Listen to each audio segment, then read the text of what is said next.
Hello guys, welcome to a new video of the Fischer series.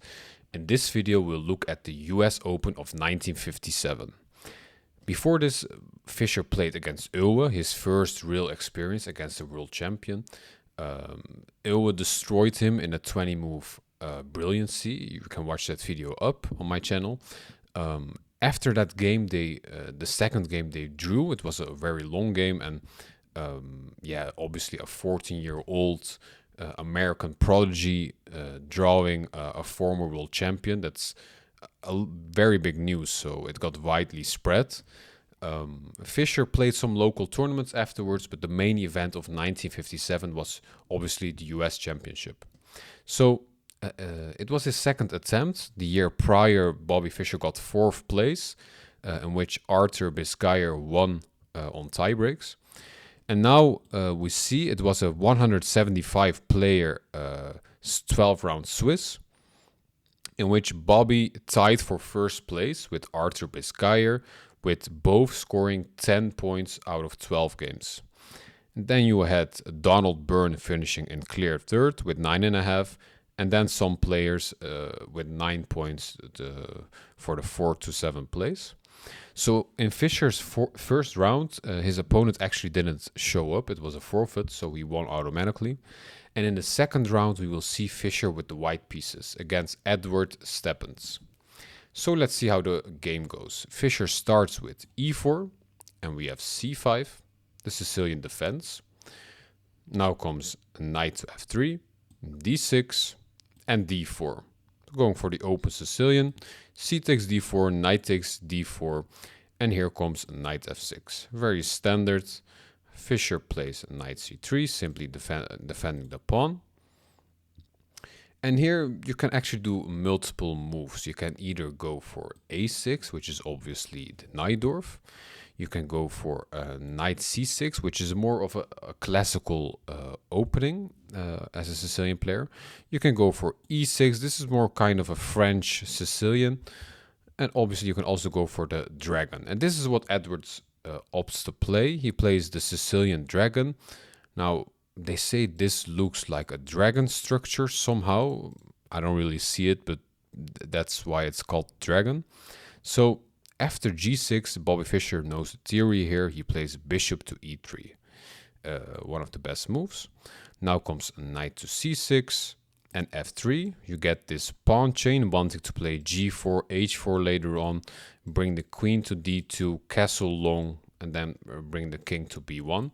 That's basically the plan. The Sicilian player will attack on the queen side, and white will attack on the king side. So let's see what happens. Now comes bishop to g7, still theory, queen to d2, castles, and here comes bishop to c4. Bobby really liked this move. You can say it's kind of his signature move as a Sicilian player with white. He always played, not always, but mostly played the bishop to c4. And this is the Sicilian, the Fischer-Sozen attack, so called after him. Now comes a6, and a6 has a very clear plan. You want to play b5 later and really play b5 with tempo, in which you have to move the bishop away. So now comes long castles, and now comes queen to c7. So till now it's actually all theory, nothing spectacular, and let's see what happens. Now comes bishop to b3. It looks like you moved the bishop twice, but that's actually normal. You don't want to play have black playing b5 with tempo on your bishop. So you bring the bishop back and say, okay, whenever you play b5, you don't have a tempo on me. So it's a very normal move. And now Edwards actually makes a huge mistake. So in this position, as a dragon player, it's a very nice lesson for us. Here Edwards plays b5. And this is actually a huge mistake. Well, at first glance, when you look at the position, why would this be a mistake? We're simply going for the queenside attack, right? Like the piece is defended, the pawn chain, nothing is undefended, right? So how can this be a mistake? You cannot really offer here. You're basically giving away a piece for nothing. The queen can sidestep. So why is b5 such a big problem? Well, here Fischer knew the sequence in which you can punish this b5 move. And that starts with knight takes c6. After knight takes c6, you have to take back with the queen. It's forced. And now you can see the queen is behind the rook. So whenever we get the bishop to d5, it will be a problem. But we don't simply bring the bishop here now, because then the knight will take, and we will take back with the knight, and we activate black's bishop. So what we do is knight to d5. And this is a brilliant move. Why? Well, the problem here is that black's in a lot of trouble and he cannot really do anything here. Why? Well, if you decide to take, I simply take back and I have this.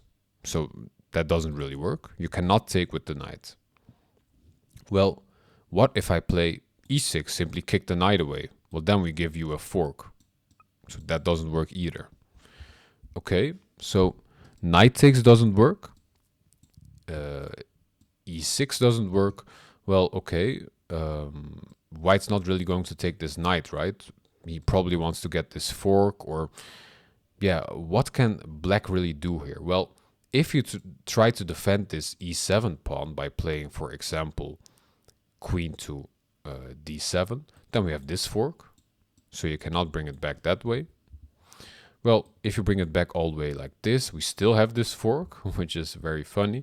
And if you bring the queen to b7, we have this with check. You have to take back with the bishop, and we have this move again. So, as you can see, there's no good move for black.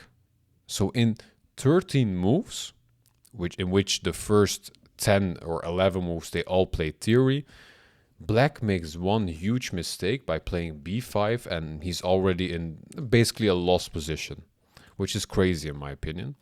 So here, Edward says, okay, let me play king to h8, so whenever you take the pawn, it's not with a check. So, okay. Well, here, actually taking the pawn is okay, but a way better move is taking the knight. Why? If black takes back, we have this again. So black cannot really take. Well, he can take, but then we will lose a rook, and that would be terrible. The rook's not even defended. For example, if you play this, you cannot even defend the rook. So if you play like this, it's just a rook which is gone. So that's a problem. You cannot even take this knight like this. So, and if you take with the pawn, that's even worse. We can still play like this, right? So what can black do? Well, here, the best move, which Edwards plays, is e6. With e6, we prevent this, and now we want to take the knight on the next move. Well, here Fischer finds this really nice move, which is bishop to h6. Well, if you take the knight now, the rook is hanging, and it's not even defended. We cannot take it back. So you cannot take that. And if you take the bishop, we will take your bishop, and it's going to be checkmate really soon. There's nothing you can do. So in this position, you cannot take either one of those pieces again. So Edwards is in a lot of trouble. There's basically nothing much he can do. He's a piece down. Edwards plays bishop to b7. And now Fischer is basically a piece up. Why not exchange? So he plays bishop takes, king takes, bishop, knight to g4, f5, kicking the knight away, e takes f5, rook takes f5, trying to maybe go for a counterattack here, which, yeah, it's basically hopeless. Here you have queen takes d6. Now comes h5, trying to kick the knight away. Queen to e7, blocking with the rook. But the problem here is that Fischer can simply sacrifice his queen. King takes, and then we have this beautiful fork, which actually happened in the game. Now the king has to move again. King to e7, knight takes c6, bishop takes c6, bishop to e1, bishop to d7, and after this move, Edwards resigned the game. So even though the game lasted 25 moves, I would say after 13 moves, Fischer basically played a perfect game against the Sicilian Dragon, and he demolished his opponent.